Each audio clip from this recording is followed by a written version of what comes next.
Bonjour Marc Roger.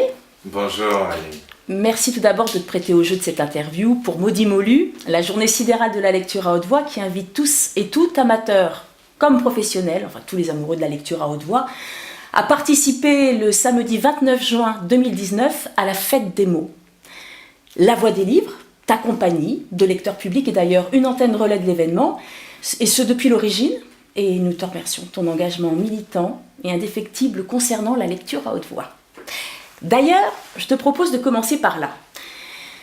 Dis-moi Marc, comment définis-tu cette pratique artistique très spécifique qu'est la lecture à haute voix? Je pense que c'est un art à part entière qui s'inscrit sur l'arbre de la parole.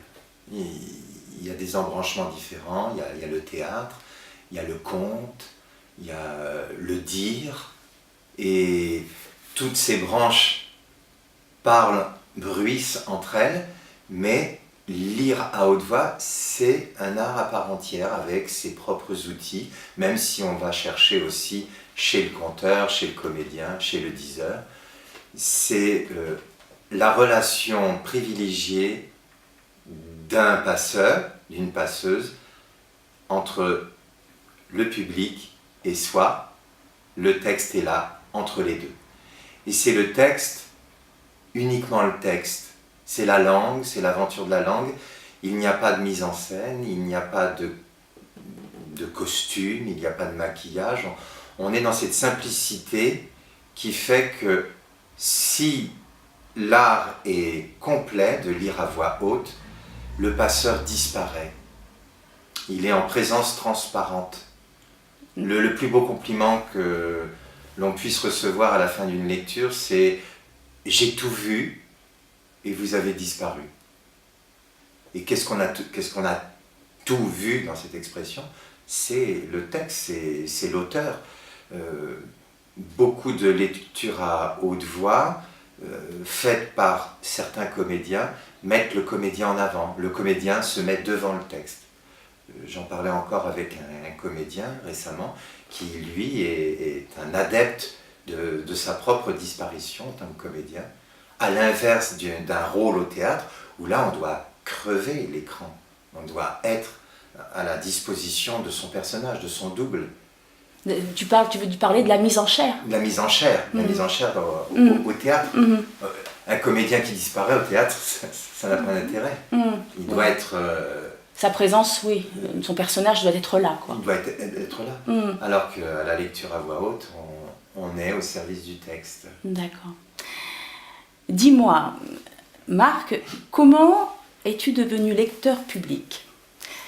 Est-ce que c'était une vocation ou as-tu fait une rencontre déterminante comme Grégoire, le personnage principal de ton roman, Grégoire et le vieux libraire, édité par Albin Michel?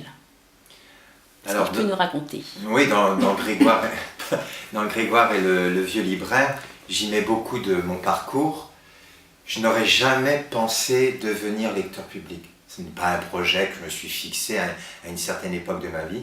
Moi, mon parcours artistique, c'est l'écriture poétique, avec 10 années de travail à dire mes textes en public, sur scène, un spectacle en solo.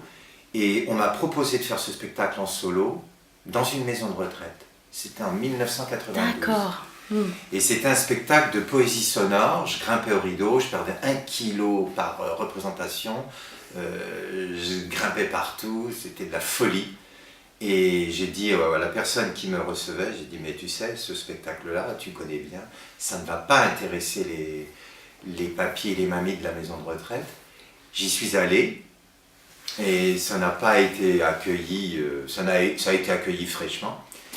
Et la directrice de l'établissement, qui n'avait pas assisté à la représentation, m'a demandé comment ça s'était passé avec un grand sourire. J'ai dit, il n'y a pas de secret, ça ne les a pas intéressés. Et avec un grand sourire, elle me dit, mais qu'est-ce que vous leur avez fait? J'ai dit, mes textes, mes poèmes. Bon, c'est pas ça qu'il faut faire.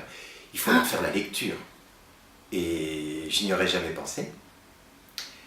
Et j'ai accepté de revenir non pas au tarif spectacle, mais au tarif animation. Et quand je suis rentré à la maison, j'en ai parlé à Corinne, ma femme, qui est une très grande lectrice, et elle m'a dit ne te trompe pas, tu leur lis Daudet et Maupassant. Et la première lecture que j'ai faite en maison de retraite, j'avais 10 personnes autour de la table, je ne savais pas comment m'y prendre, j'improvisais. Et il y a une dame aveugle qui a tourné tout son visage vers moi, et à la fin de la lecture, elle m'a dit avec sa voix très chevrotante, « Quand est-ce que vous revenez ?»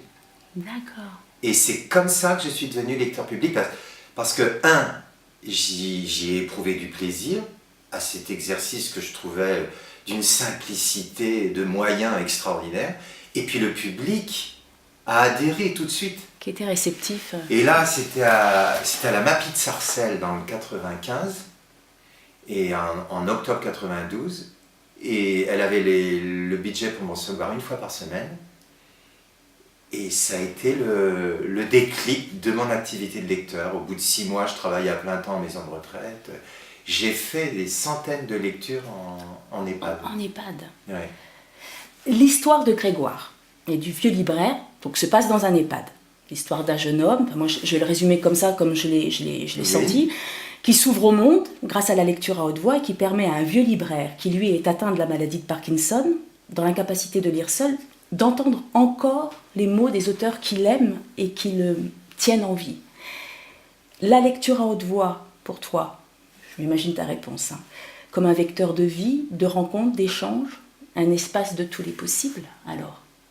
Oui, alors là vraiment tu mets l'accent sur quelque chose qui m'est cher, c'est bien sûr j'aime la littérature, quelle que soit la hiérarchie des textes que j'aime mettre en place, mais ce qui prime d'abord pour moi, c'est l'instant T de vie que je partage avec les gens.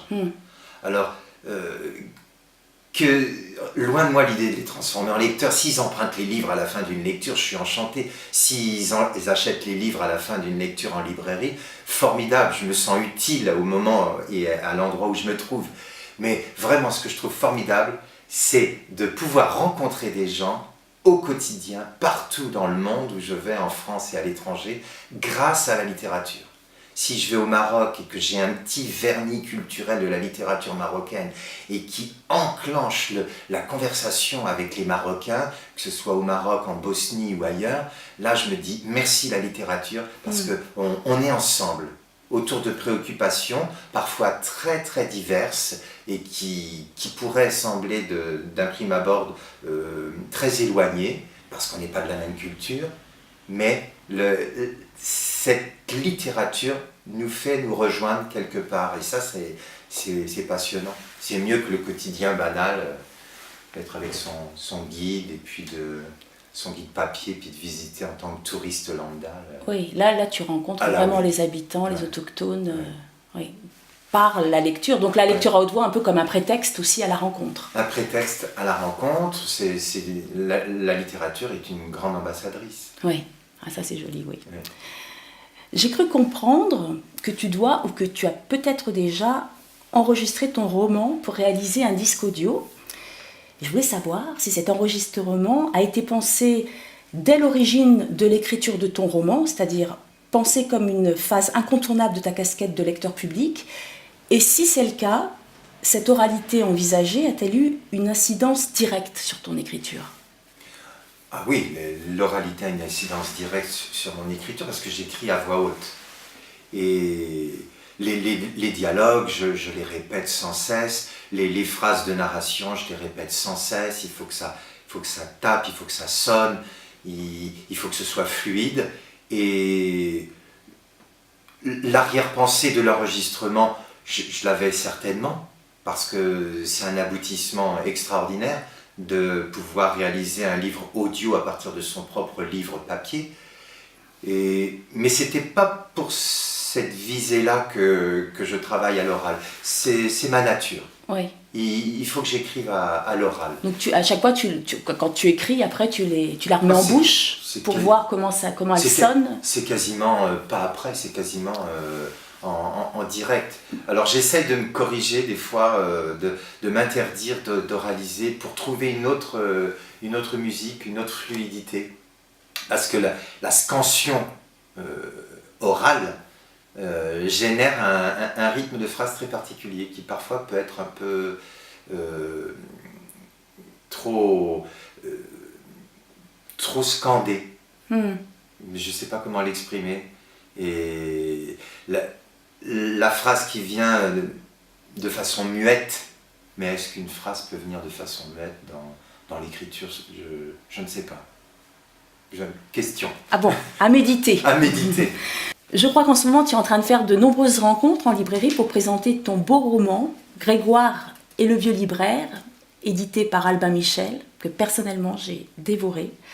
Je me suis régalée. En plus, je l'ai lu aussi à voix haute et j'ai pu me rendre compte à quel point il passait par rapport au public. J'ai eu beaucoup de retours hyper positifs et puis des personnes qui voulaient absolument après lire le livre. Est-ce que tu peux, s'il te plaît, nous donner le lieu des prochaines rencontres que tu vas avoir? Oui, j'ai le calendrier sous les yeux. Là, la plus proche, c'est jeudi 18 avril à la librairie Fontaine Victor Hugo à Paris. Le mercredi 24 avril à la librairie Place Ronde à Lille. Le jeudi 25 avril à la librairie Gargan-Meau à Béton, c'est dans la banlieue de Rennes. Ah oui, donc tu voyages. Hein. Le vendredi 26 avril à la librairie Goualarn de Lannion en Côte d'Armor.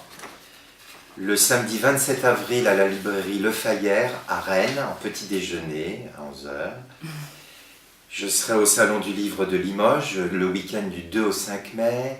Il va y avoir le dimanche 19 mai au Salon du Livre d'Alençon, toute la journée le dimanche. Le mercredi 22 mai à Cosne-sur-Loire, je ne sais pas si tu veux d'autres dates. Non, mais c'est pour donner vraiment... C'est-à-dire que là, par rapport aux rencontres, tu vas sur toute la France. Sur toute la France. Et alors moi, j'ai eu la chance de pouvoir assister à cette rencontre au Merle-Maucœur où tu nous as fait le plaisir de lire un passage à haute voix, bien sûr, de ton texte. Et je me demandais si tu pouvais le refaire maintenant pour nous, parce que c'est à chaque fois un très beau voyage. Et tu as une demande particulière? Et j'ai une demande particulière. Voilà, j'ai repéré le chapitre 10, page 50, donc, du roman Grégoire et le vieux libraire, édité par Albin Michel, par Marc Roger, lu et écrit par Marc Roger. Alors, Monsieur Piquier explique sa fameuse hiérarchie des textes à Grégoire, le jeune apprenti lecteur qu'il a rencontré dans la maison de retraite dans laquelle il termine sa vie. Monsieur Piquier m'explique sa fameuse hiérarchie. Parmi les textes, Grégoire, tu as ceux que j'appelle ceux des Crêtes, ceux des grandes aventures de la langue, dans lesquels on devine à distance l'invention des aurores. Tu sais, toutes ces lumières enthousiasmantes, l'insaisissable rayon vert au lever ou coucher du soleil, l'explosion des nuages à toute heure dans les courants d'air chaud, et le rêve agrandi des vautours dans le lent tournoiement de leurs ailes, solitude, altitude, et dessous, si tu cherches, tu trouveras les Talweg, les discrets qui avancent sans faire de bruit, depuis le plus petit névé qui cède sa première goutte au dégel en mouvement sans arrêt jusqu'au fond des vallées, jusqu'au bout de la plaine, vers la mer où le plus inconnu est possible. Et d'ordinaire, c'est dans ceux-là qu'il y a les hommes, du moins le plus grand nombre. Après, libre à toi de frayer entre Talweg et ceux des Crêtes. Il y a des livres au sang mêlé qui éblouissent les archives. Monsieur Piquier, vieux libraire, qui parle ainsi à son jeune apprenti. Voilà, une belle introduction au livre et le rapport à la lecture à haute voix. Voilà, tout est dit et puis maintenant on sait que c'est vraiment en résonance aussi avec ton parcours de vie.